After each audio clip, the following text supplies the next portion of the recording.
sa Starbucks, mga kaibigan ko saan na napakainit pa rin po ng panahon. Kasabay niya ng mainit na talakayan.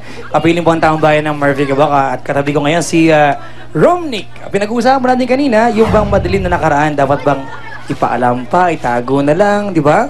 Itaya rin na lang, masama gustong ilagay.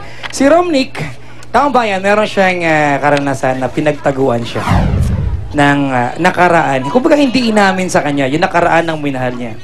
Anong nakaraan yung hindi inamin sa'yo at paano naka-apekto sa'yo, Romnick? Dapat po pinaalam niya na lalakero siya para alam ko, di ba? Kung sinabi niya kaagad, di sana naintindihan ko, humaba pa yung relasyon namin. Kung sinabi sa'yo ng minahal mong yan na lalakero siya, parang pangit yung term natin, lalakero. Anong magandang term, mama, for lalakero? Playgirl. Okay, playgirl na lang para social na konti.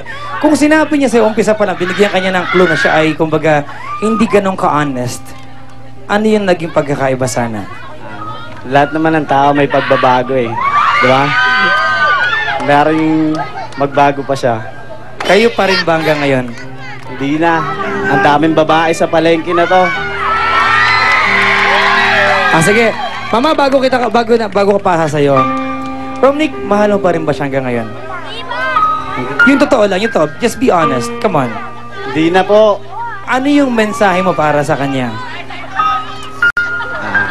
Pagpatuloy mo yan, panlalalaki mo. Makahanap ka rin ng katapat mo. Mama, ganyan yung epekto, no? Parang bitter. Alam mo hindi. Alam mo, ganyan lang yung yung itcha ng labi ni Romnick, pero Oo. Parang meron eh. may sakit akong nababasa. Affected pa rin? Nasaktan ka rin eh, no? Aminin mo na, nasaktan ka rin eh. Baka mapaiyak po ako Nasaktan ka rin eh. Ano lang yan, tapon lang yan ng labi mo, pero nasaktan ka rin eh. Natural lang yun, tao tayo. Hindi ka tayo lang dalawa. Oo nga. Alam mo, basa ko dyan. Mahal niya. Oo nga, mama, di ba? Yung sasabihin niya, baka maiyak lang siya kasi mahal niya. Meron eh. Masasaktan ka ba kung di mo mahal? Bakit ka makaka-apektuhan kung di mo mahal yung tao, di Of ba? course. Ano naman? Hay, naka mama, sino nga ba ang umi-statement ng totoo, tapat, at pinaka tumatak mula sa taong bayan ng Murphy Cubao? Oras na para alamin kung sino yan, mga kaibigan. Sino ang ating star of the box? Walang iba kundi si Evelyn Villaflores ng San Roque. Congratulations! Sabi niya, positive or negative ang nakaraan, okay lang basta may matututunan. Wow! Congratulations! Mag-uuwi siya ng grocery basket sa kanilang Appliances. items at Minami Appliances mula sa Starbucks. Papa Jack, umi-statement ka na. Alright, dapat bang ilihim yung nakaraan? Mama, siguro kung sasadyain mong itago ito, yung talagang ang motibo mo ay wag ipaalam, mali yan. Pero may mga pagkakataon kasi na meron tayong nakaraan na hindi mo naman dapat sabihin hanggat hindi tinatanong.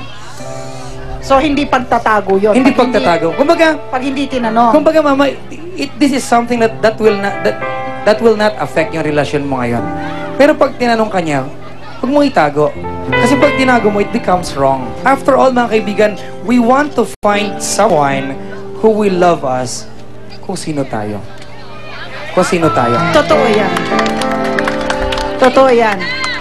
Totoo yung sinabi mo, dadagdagan ko lang. I have learned. Natutunan ko. Alam ko na dati, pero nakinig ako sa lahat ng umi-statement ngayong araw na to.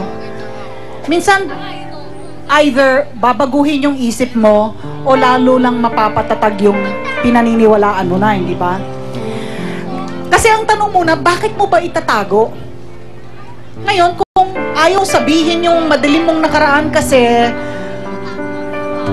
mahal ko tong taong to, ayoko siya mawala sa akin. Mahal ko yung mga anak ko, mawawalan ng respeto sa akin pag nalaman nila yung madilim kong nakaraan. Pagsisinungaling, unacceptable. Yes, tama. Pero, kung kunwari, sinabi mo, sumagot ka ng totoo, you were honest, at lumayo sa'yo yung tao na yon, nawala sa'yo yung tao na yon, hindi ka niya mahal. Tama. Kasi yun yung yun yung... Conditional ba? Oo conditional only on... kasi kailangan akong nakauna sa'yo or dapat dalawa lang kami. Di ba usually yun ang nagiging punto hindi Opo. ba? Ngayon, ang pinaka-importante lamang in life, I think, pagdating sa honesty, you have to be true to yourself. Sa lahat ng tao, huwag kang magsisinungaling sa sarili mo. Huwag mong lilinlangin yung sarili mo. Dapat alam mo kung sino ka. Kasama na dyan yung madilim mong nakaraan. And above all, be true to your God. Dahil ang Panginoon, wala kang maitatago. Kung ikaw ay nagkamali, iwan ka na ng lahat ng tao, pati magulang mo. Ang Panginoon, hindi ka bibitiwan. We would like to thank Plains and Prince, Rahul Laurel of Plains and Prince, para kay MM at saka MJ Green Cap. Thank you Maraming very salamat. much. Ayan, Chancellor 9000, Mendez Medical Group, Dental Focus and Eclipse Gym. Maraming salamat po. Sundance, Minami Appliances, Tachini Bags and Luggage, Olive Sea, saka Aquabest. Maraming salamat. Ayan, thank you so much mga kaibigan. Ayan. Ayan, Flawless promo. Great news. Visit Flawless anytime from 10 a.m. to 2 p.m. Wow. Mondays to Fridays and get up to 50% off on selected products and services. Maraming salamat kay Raymond Martinez, Market Supervisor ng Murphy Public Market. Maraming salamat Joey De La Cruz, OIC Administrative Division. Ayan, thank you so much. Ito ang una sa trio panalo ng GMA Kapuso. Susunod na po ang Family Feud at Kitchen Superstar. Maraming salamat sa lahat ng mga taga Murphy Cubao. Thank you so much. Thank you so much. Ngayong umaga sa pinakamainit na talakayan. Kasama po din natin mga kaibigan ang aking ka-triplet sa MMMJ bukas ay magbubukas ang box sa Baliwag, Bulacan at ang mga taga-Baliwag ang humanda ng statement. Ako po si Papa Jack. Ako naman po si Mama Ali. Ito po ang inyong daily all-in-one kachikahan. Starbucks dito, kasali ka!